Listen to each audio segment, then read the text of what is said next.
Hello friend, welcome to Parikshan academy. जैसा कि हम लोग पिछली कक्षा में अधिगम के पठार का अध्ययन किए थे, उसमें हम लोगों ने अधिगम के पठार की परिभाषाएं देखी, अधिगम पठार क्या होता है उसको देखा, उसकी विशेषताएं देखी और उसके जो प्रकार होते हैं उसको एक एक करके अधिगम के पठार को हम लोगों ने देखा, जिससे बार काफी बार परीक्षा में प्रश्न भी पूछा जाता है उससे। और आज की टॉपिक हमारी रहेगी अधिगम का स्थानांतरण। अधिगम का स्थानांतरण क्या होता है, इसको आज हम लोग देखेंगे। इससे भी बहुत बार काफी बार प्रश्न पूछे जाते हैं। अभी जो आपका एग्जाम आ रहा है सीटेट का, इससे काफी प्रश्न पूछे जाते हैं अधिगम के जो प्रकार होते हैं उससे, जो अधिगम का स्थानांतरण होता है। तो चलिए देखते हैं अधिगम का स्थानांतरण होता क्या है। स्थानांतरण क्या होता है अधिगम का, उसको देखते हैं। इसका मतलब होता है एक जगह सीखे गए अधिगम का दूसरी जगह जो प्रयोग किया जाता है, या दूसरी जगह जो प्रयोग किया जाता है दूसरे अधिगम में सहायक होना, क्या कहलाता है हमारा अधिगम स्थानांतरण कहलाता है। एक जगह सीखे गए अधिगम का दूसरी जगह प्रयोग करना या दूसरे अधिगम में सहायक होना हमारा क्या कहलाता है अधिगम स्थानांतरण कहलाता है। इसके बाद चलिए पहले हम लोग इसको लिख कर देख लेते हैं, फिर समझेंगे इसकी परिभाषाएं जो मनोवैज्ञानिकों द्वारा दी गई उसको एक एक करके हम लोग देखेंगे। इसके बाद जो प्रकार दिए गए अधिगम को उसको एक एक करके देखेंगे। तो सर्वप्रथम चलिए देखते हैं अधिगम का स्थानांतरण क्या होता है। तो चलिए उसको लिख लेते हैं। एक जगह सीखे गए अधिगम का, एक जगह सीखे गए अधिगम का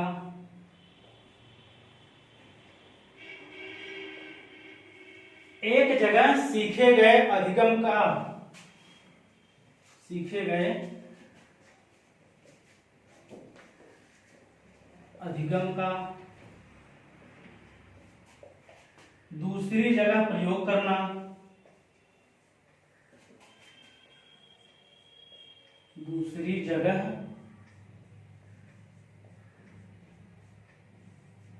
प्रयोग करना,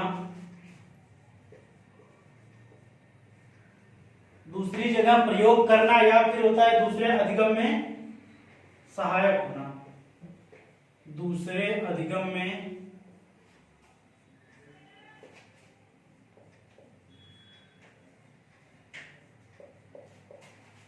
सहायक होना,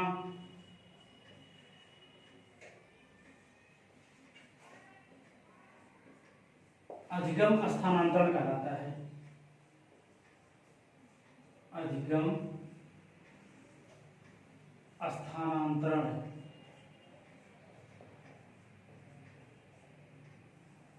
अधिगम स्थानांतरण कहलाता है।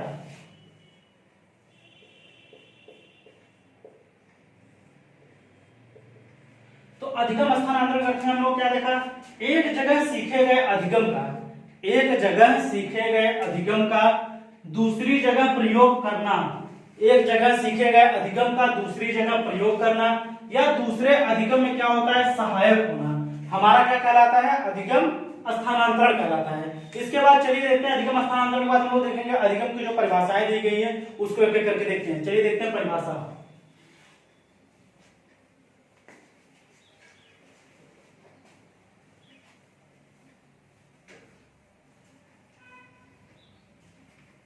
देखते हैं परिभाषा, डालते हैं परिभाषा।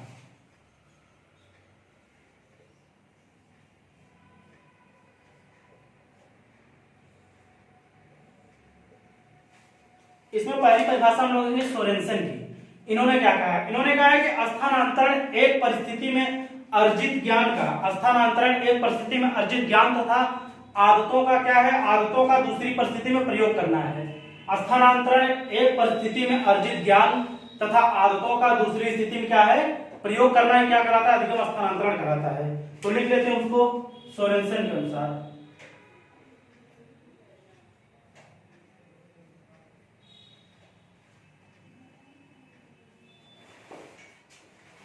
इन्होंने कहा है कि स्थानांतरण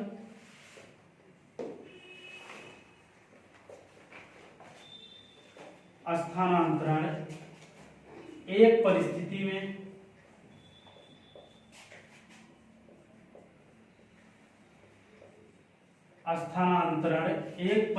में अर्जित ज्ञान तथा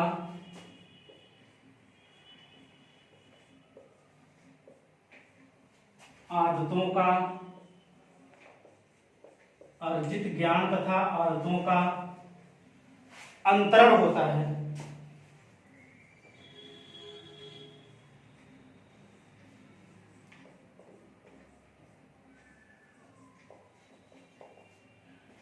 इन्होंने क्या कहा है, सोरेनसन ने कहा है कि स्थानांतरण एक परिस्थिति में अर्जित ज्ञान तथा आदतों का क्या होता है, अंतरण होता है।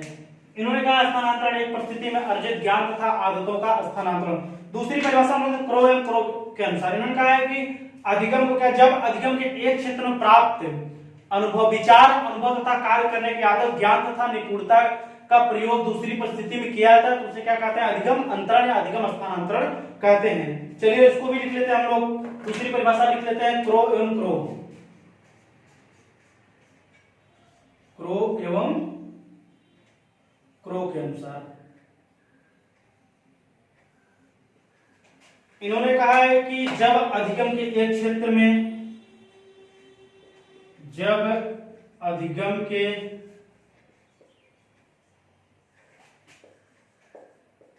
एक क्षेत्र में, जब अधिगम के एक क्षेत्र में प्राप्त, जब अधिगम के एक क्षेत्र में प्राप्त विचार या अनुभव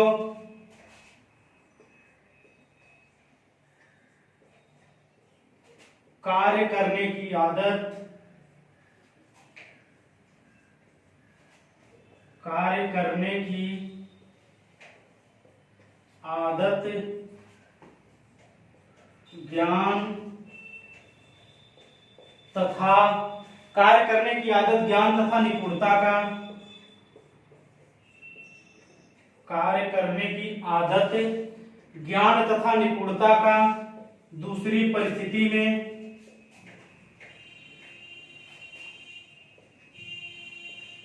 दूसरी परिस्थिति में प्रयोग करना, दूसरी परिस्थिति में प्रयोग करना अधिगम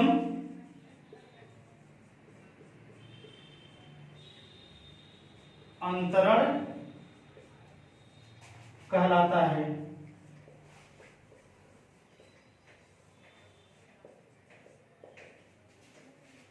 इन्होंने क्या कहा कि जब अधिगम के एक क्षेत्र में, इन्होंने कहा है कि जब अधिगम के एक क्षेत्र में प्राप्त विचार, अनुभव, कार्य करने की हमारी जो आदत होती है, ज्ञान तथा निपुणता, ज्ञान तथा निपुणता का दूसरी परिस्थिति में प्रयोग करना हमारा क्या कहलाता है, अधिगम अंतरण कहलाता है। इसके बाद तीसरी परिभाषा थी पैटरसन की, उनकी परिभाषा चलिए देख लेते हैं उन्होंने क्या कहा है।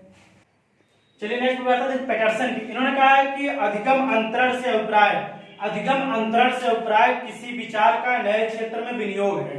अधिगम अंतरण से अभिप्राय किसी विचार का नए क्षेत्र में विनियोग है। चलिए उसको लिख लेते हैं हम लोग।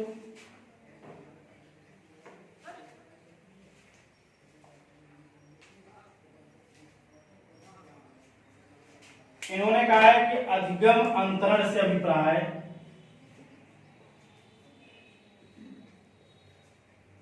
अधिगम अंतरण से अभिप्राय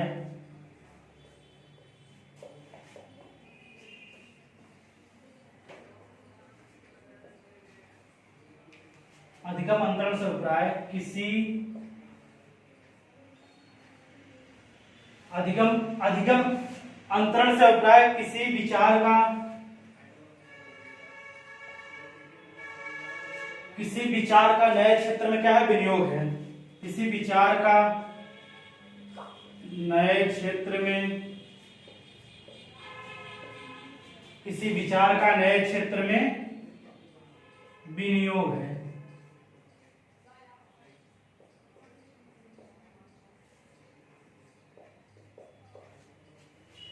तो इन्होंने क्या कहा, इन्होंने कहा है कि अधिगम अंतरण से अभिप्राय, अधिगम अंतरण से अभिप्राय किसी विचार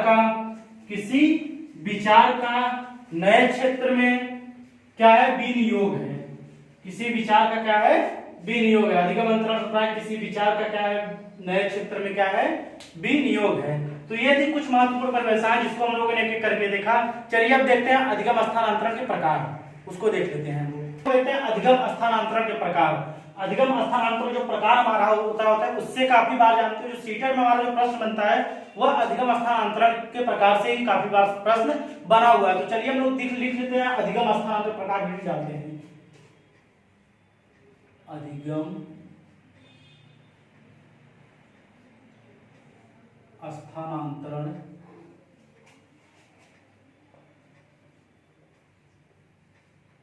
अधिगम स्थानांतरण के प्रकार।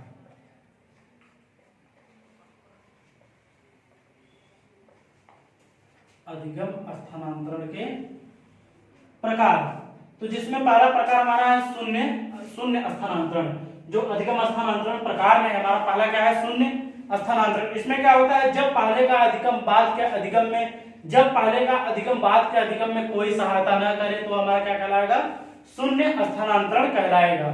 जब पहले का अधिगम बाद के अधिगम में कोई सहायता न करे तो हमारा क्या कहलाएगा, शून्य स्थानांतरण कहलाएगा। जैसे क्या होता है, क्रिकेट खेलना सीखकर क्या होता है, अंग्रेजी बोलना। क्रिकेट खेलना सीखकर क्या होता है, अंग्रेजी बोलना। तो चलिए हम लोग पहला लिख लेते हैं शून्य स्थानांतरण।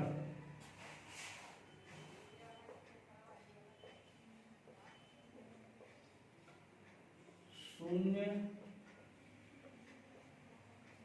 स्थानांतरण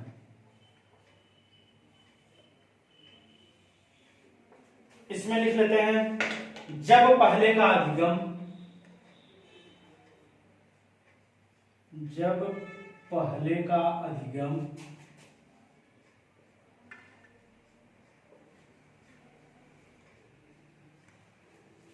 बाद के अधिगम में, बाद के अधिगम में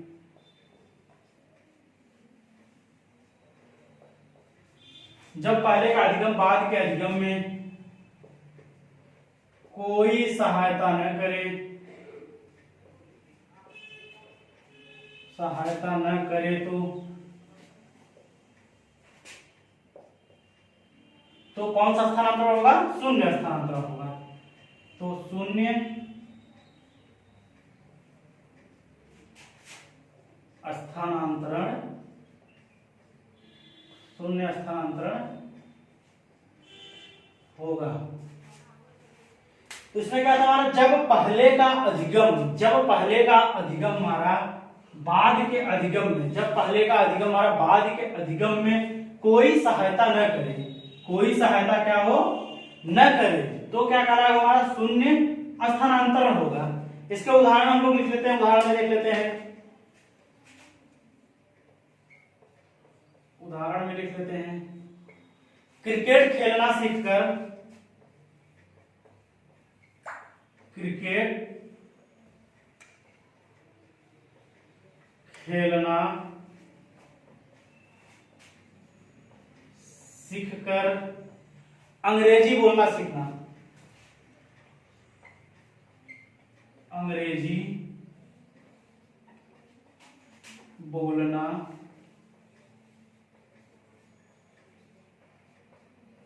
सीखना। तो इसमें क्या था, जब पहले का अधिगम बाद के अधिगम में कोई सहायता न करे तो कौन सा स्थानांतरण हमारा होगा, शून्य स्थानांतरण हमारा होगा।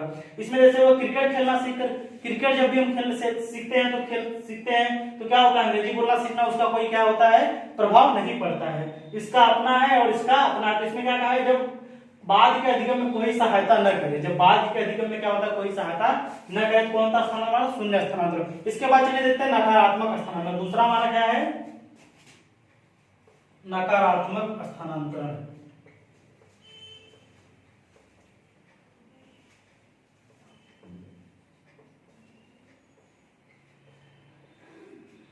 नकारात्मक स्थानांतरण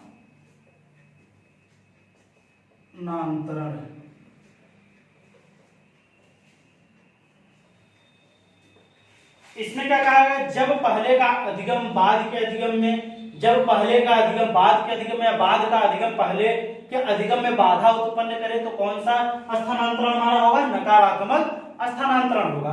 तो चलिए इसको लिख लेते हैं, जब पहले का अधिगम, जब पहले का अधिगम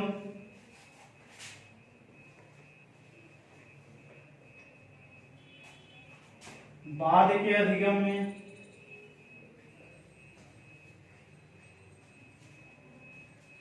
जब पहले का अधिगम बाद के अधिगम में या बाद का अधिगम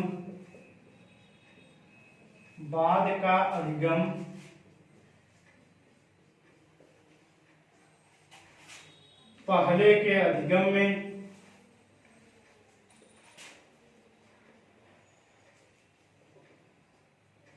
जब बाद का अधिगम पहले के अधिगम में बाधा उत्पन्न करे, बाधा उत्पन्न करे तो कौन सा स्थानांतरण हमारा होगा? नकारात्मक स्थानांतरण होगा।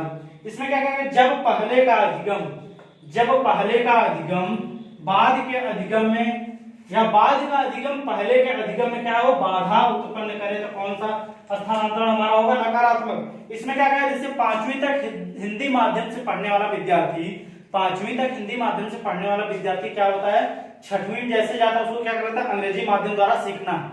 5वीं तक क्या होता है? हिंदी माध्यम से पढ़ने वाला विद्यार्थी 6वीं क्लास में अंग्रेजी के माध्यम द्वारा सीखना, या फिर होता है साइकिल चलाने के बाद नाव को खेलना। ये इसके क्या हो? उदाहरण में आएंगे। तो चलिए उदाहरण लिख लेते हैं इसका। 5वीं तक हिंदी माध्यम से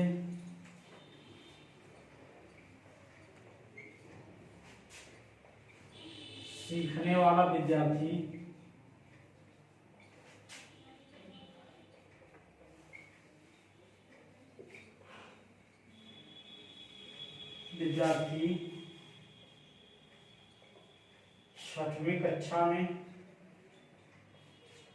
छठवीं कक्षा में अंग्रेजी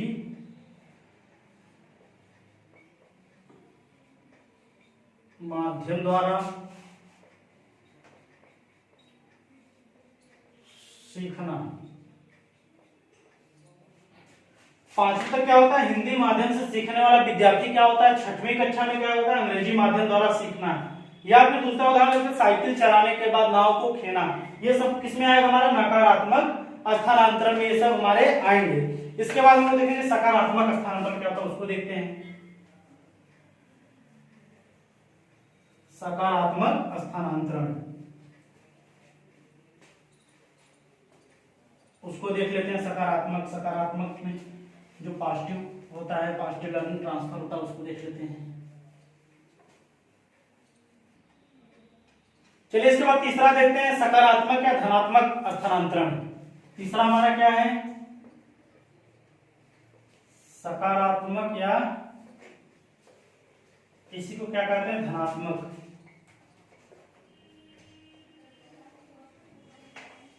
स्थानांतरण।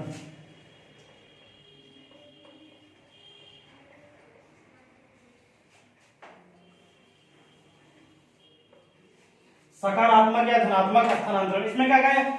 जब पहले का अधिगम बाद के अधिगम में सहायक सिद्ध हो, जब पहले का अधिगम बाद के अधिगम में सहायक सिद्ध हो तो कौन सा स्थानांतरण हमारा कहलाएगा? सकारात्मक या धनात्मक स्थानांतरण कहलाएगा। जैसे संस्कृत व्याकरण को सीखकर हिंदी के व्याकरण को सीखना, संस्कृत के व्याकरण को सीखकर हिंदी के व्याकरण को सीखना, या फिर होता है कि टेनिस खेलने के बाद बैडमिंटन को खेलना, टेनिस खेलने के बाद बैडमिंटन खेलना। चलिए इसको लिख देते हैं। जब पहले का अधिगम, जब पहले का अधिगम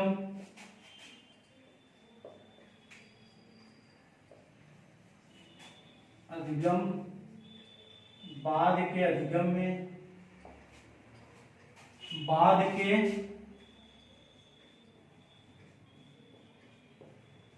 में सहायक होता है। जब पहले का अधिगम बाद के अधिगम में सहायक सिद्ध होता है, सहायक सिद्ध हो तो उसे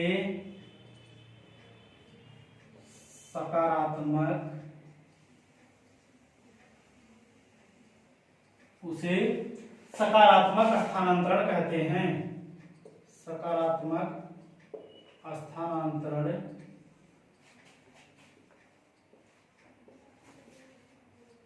कहते हैं। इसमें क्या है, जब पहले का अधिगम बाद के अधिगम में क्या होता है, सहायक या सहायता सिद्ध करता है। सहायक सिद्ध हो तो उसे क्या कहेंगे, सकारात्मक या फिर धनात्मक स्थानांतरण कहते हैं। इसके उदाहरण हम लोग लिख लेते हैं, जैसे संस्कृत व्याकरण सीख कर क्या होता है, हिंदी व्याकरण को सीखना। बहुत ही अच्छा उदाहरण है। संस्कृत व्याकरण को सीखकर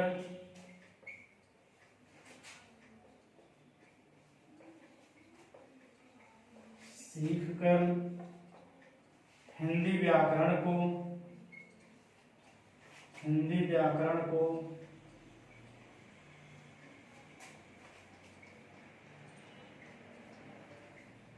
सीखना। या फिर दूसरा उदाहरण ले लेते हैं, टेनिस खेलने के बाद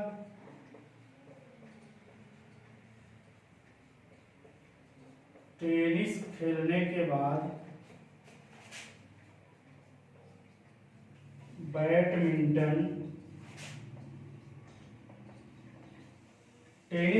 क्या होता है, बैडमिंटन को खेलना।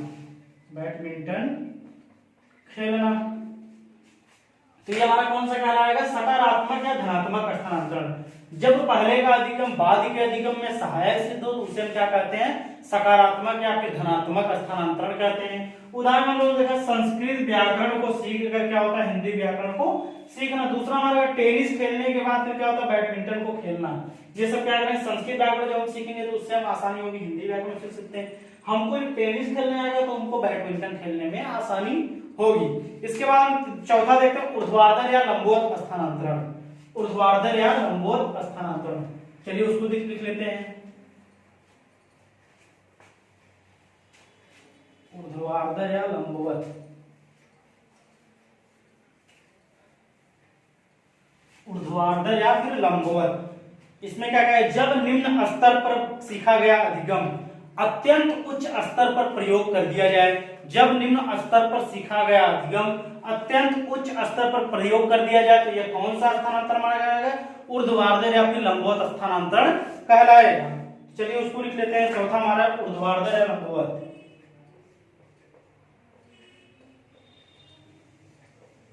ऊर्ध्वाधर या फिर इसी को कहते हैं लंबवत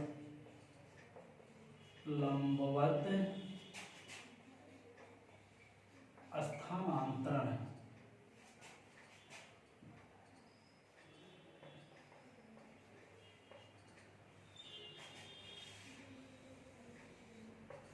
ऊर्ध्वाधर या इसको कहते हैं लंबवत स्थानांतरण। इसमें क्या है, जब निम्न स्तर पर सीखा गया अधिगम अत्यंत उच्च स्तर पर प्रयोग कर दिया जाए तो उसे हम क्या कहेंगे, ऊर्ध्वाधर या फिर लंबवत स्थानांतरण कहते हैं। जब निम्न स्तर पर सीखा गया अधिगम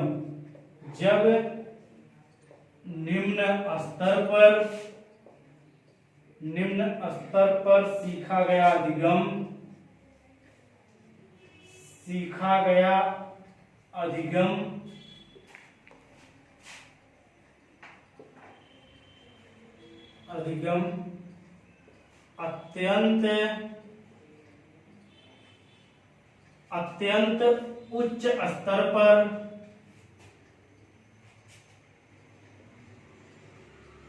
अत्यंत उच्च स्तर पर प्रयोग किया जाए, उच्च स्तर पर प्रयोग कर दिया जाए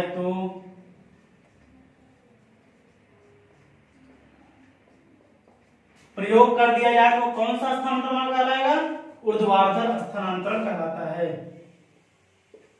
ऊर्ध्वाधर स्थानांतरण कहलाता है। इसमें क्या कहा गया, जब निम्न स्तर पर सीखा गया, जब निम्न स्तर पर सीखा गया अधिगम क्या अत्यंत उच्च स्तर पर प्रयोग कर दिया जाए तो उसे हम कौन सा स्थानांतरण करें, ऊर्ध्वाधर स्थानांतरण या फिर इसे कहते हैं धनात्मक स्थानांतरण कहते हैं। इसके उदाहरण से न्यूटन का सेब का गिरना देखकर, न्यूटन के सेब का गिरना देखकर गुरुत्वाकर्षण की खोज करना है, गुरुत्वाकर्षण का पता लगाना। उदाहरण लिख लेते हैं, उदाहरण इसके लिख लेते हैं, न्यूटन का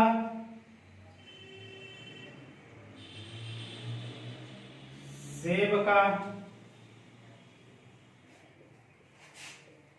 गिरना देखकर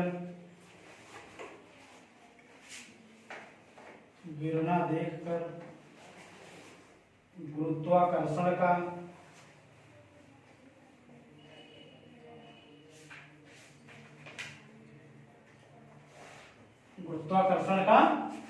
पता लगाना।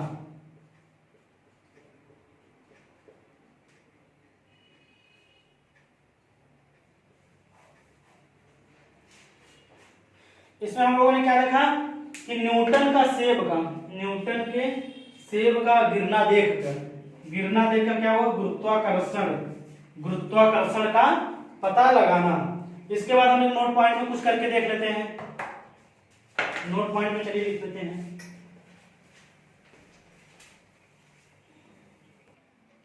चलिए नोट पॉइंट में देख लेते हैं, हर ऊर्ध्वाधर स्थानांतरण क्या होता है। नोट में हम लोग देखते हैं, हर ऊर्ध्वाधर स्थानांतरण सकारात्मक स्थानांतरण क्या होगा, जरूर होगा।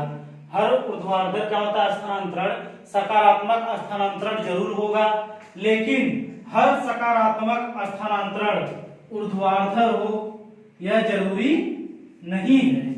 इसमें क्या कहा गया है वो नोट में, हर ऊर्ध्वाधर स्थानांतरण सकारात्मक स्थानांतरण जरूर होगा, लेकिन हर सकारात्मक स्थानांतरण ऊर्ध्वाधर हो यह जरूरी नहीं है। इसके बाद हम लोग देखते हैं पांचवा हमारा है क्या, क्षैतिज स्थानांतरण। उसको देख लेते हैं, क्षैतिज स्थानांतरण।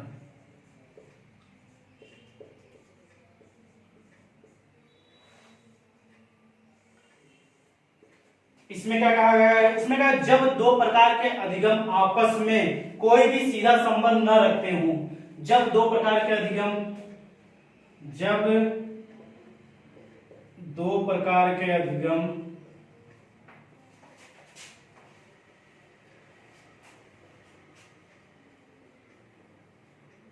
आपस में, जब दो प्रकार के अधिगम आपस में क्या करते हैं, कोई भी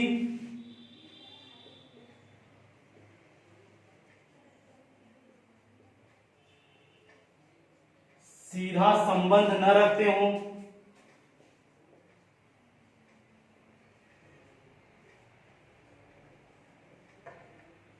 सीधा संबंध न रखते हो तथा न रखते हो फिर भी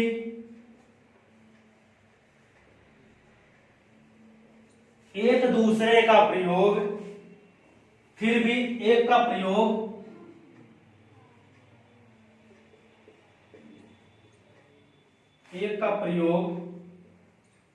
दूसरे में, एक का प्रयोग दूसरे में हो जाए या किया जाए, दूसरे में हो जाए तो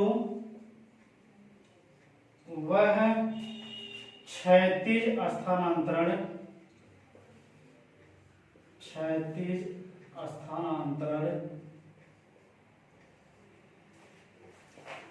कहलाता है।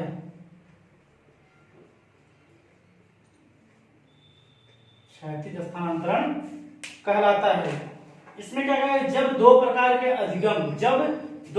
के अधिगम आपस में कोई भी सीधा संबंध न रखते हो, आपस में कोई भी सीधा संबंध न रखते हो, फिर भी एक का प्रयोग दूसरे में हो जाए, एक का प्रयोग दूसरे में हो जाए तो इसे क्या कहेंगे हम, क्षैतिज स्थानांतरण। इसका उदाहरण देख लेते हैं, उदाहरण लिख लेते हैं, जैसे गणित के सूत्रों का भौतिकी या रासायनिक में प्रयोग। गणित के सूत्रों का, गणित के सूत्रों का रसायन भौतिकीय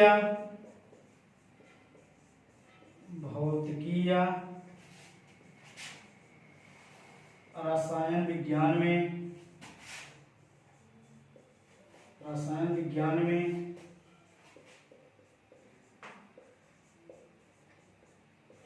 प्रयोग। इसमें क्या कहा गया है कि गणित के कुछ सूत्र होते हैं वो क्या होते हैं, हमारे भौतिकी या रासायनिक, जो भौतिक विज्ञान या रासायनिक विज्ञान में जो सूत्र होते हैं उससे क्या होते हैं, मिले जुले होते हैं। इसमें कहा है जब दो प्रकार के अधिगम आपस में कोई भी सीधा संबंध न रखते हो, फिर भी क्या होता है, फिर भी एक दूसरे क्या होता है, दूसरे में प्रयोग, फिर भी एक का प्रयोग दूसरे में हो जाए तो कौन सा स्थानांतरण, क्षैतिज स्थानांतरण कहलाएगा।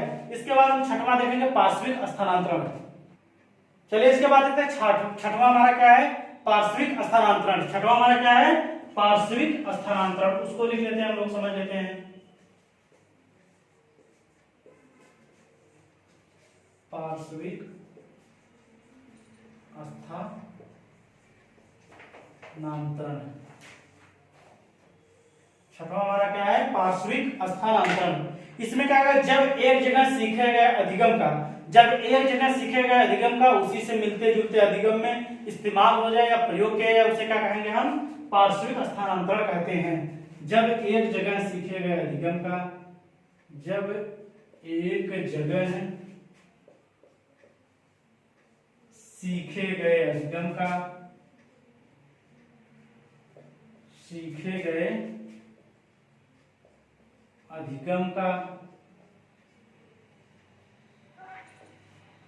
उसी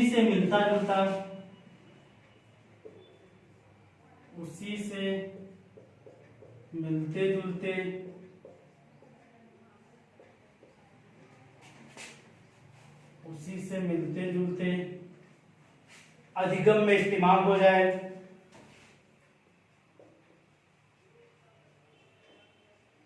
अधिगम में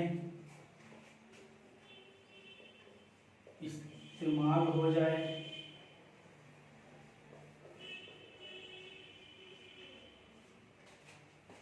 तो इसे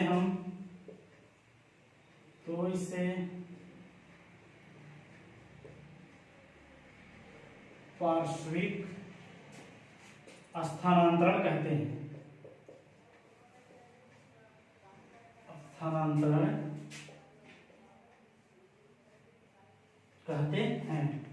तो इसमें क्या कहा गया है, जब एक जगह सीखे गए अधिगम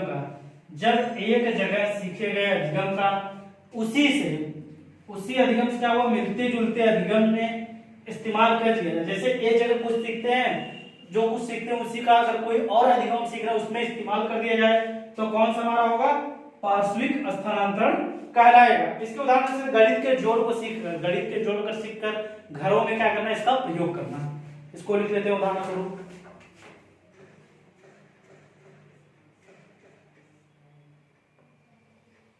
उदाहरण में लिख देते हैं हम लोग, गणित के जोड़ को सीखकर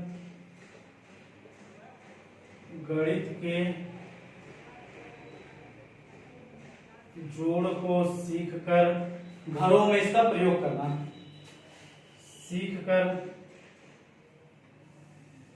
घर में इसका प्रयोग करना। गणित के जोड़ को सीखकर घर में क्या करना, इसका प्रयोग करना। तो ये हमारा छठवां पार्श्विक स्थानांतरण। जब एक जगह सीखे गए अधिगम का उसी से मिलते जुलते अधिगम में क्या इस्तेमाल हो जाए उसे क्या कहेंगे, पार्श्विक स्थानांतरण कहते हैं। इसमें क्या उदाहरण स्वरूप हम देखते हैं, गणित के जोड़ को सीखकर घरों में इसका प्रयोग करना। इसके बाद देखते हैं द्विपार्श्विक स्थानांतरण। उसको क्या करते हैं, उसको देख लेते हैं।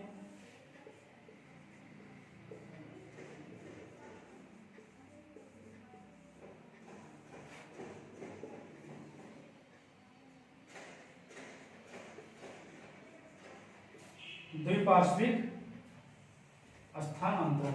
इसमें हम लोग इसमें कहा, जब मानव शरीर के एक भाग का दूसरे भाग में प्रशिक्षण। जब मानव शरीर के एक भाग को दिए गए प्रशिक्षण का जब मानव शरीर के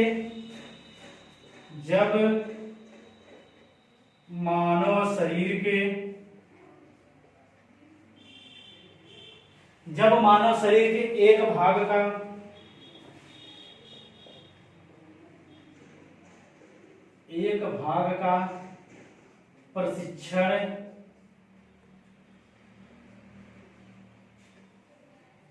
भाग का प्रशिक्षण जब मानव शरीर के एक भाग का प्रशिक्षण का अंतरण दूसरे भाग में किया जाए, दूसरे भाग में होता है, किया जाता है, दूसरे भाग में होता है, तो उसे जब मानव शरीर के एक भाग का प्रशिक्षण एक भाग के प्रशिक्षण का अंतरण दूसरे भाग में होता है, तो उसे द्विपार्श्विक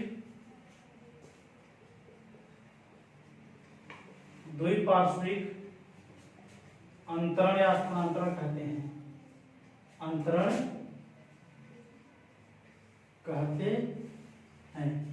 इसमें क्या कहा गया है? जब मानव शरीर के एक भाग का प्रशिक्षण का अंतरण दूसरे भाग में होता है, तो उसे क्या कहते हैं? द्विपार्श्विक अंतरण कहते हैं। इसके उदाहरण लिख लेते हैं, हम लोग उदाहरण को देख लेते हैं। इसका उदाहरण क्या होगा? जैसे इसमें क्या कहा है? दाएं हाथ से लिखने वाले विद्यार्थी का दाएं हाथ से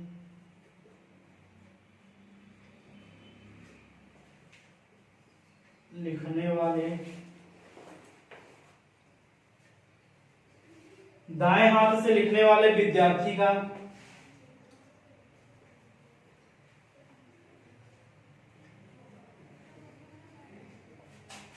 उसी दाएं हाथ से लिखने वाले विद्यार्थी का उसी निपुणता के साथ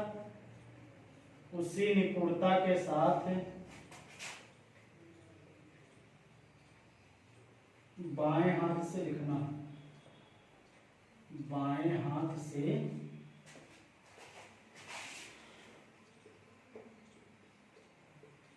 लिखना। तो इसके उदाहरण क्या हम लोगों का? दाएं हाथ से लिखने वाले विद्यार्थी का उसी निपुणता के साथ, उसी निपुणता मतलब जो चीज निपुण होते हैं, दक्ष होते हैं, मतलब कोई बाएं हाथ से लिख रहा है, तो जैसे क्रिकेट में होते हैं कुछ लोग दाएं हाथ से भी खेलते हैं, कुछ लोग बाएं हाथ से भी उनको आता है खेलने, तो इसे इसमें भी होता है दाएं हाथ से लिखने वाले विद्यार्थी का उसी निपुणता के साथ क्या होता है? बाएं हाथ से लिखना। तो ये हमारा था छठवां हम लोगों ने देखा पार्श्विक स्थानांतरण, सातवां हमारा था द्विपार्श्विक स्थानांतरण। इसमें हम लोग जब एक जगह सीखे गए अधिगम का मिलते जुलते अधिगम इस्तेमाल हो जाए जिसे पार्श्विक स्थानांतरण कहते हैं। और इसमें क्या था? जब मानव शरीर के एक भाग का प्रशिक्षण दूसरे भाग में होता है, जिसे क्या कहते हैं? द्विपार्श्विक स्थानांतरण कहते हैं। उदाहरण देखा दाएं हाथ से लिखने वाले विद्यार्थी का उसी निपुणता के साथ बाएं हाथ से लिखना। टॉपिक हमारी यहीं पर समाप्त होती है। अगर कोई भी डाउट हो कमेंट सेक्शन में पूछ सकते हैं। आज के लिए बस इतना ही। हमारे चैनल को लाइक करें, अगर हमारा चैनल पसंद आ रहा है तो उसे लाइक करें, सब्सक्राइब करें। आप सभी का बहुत बहुत धन्यवाद।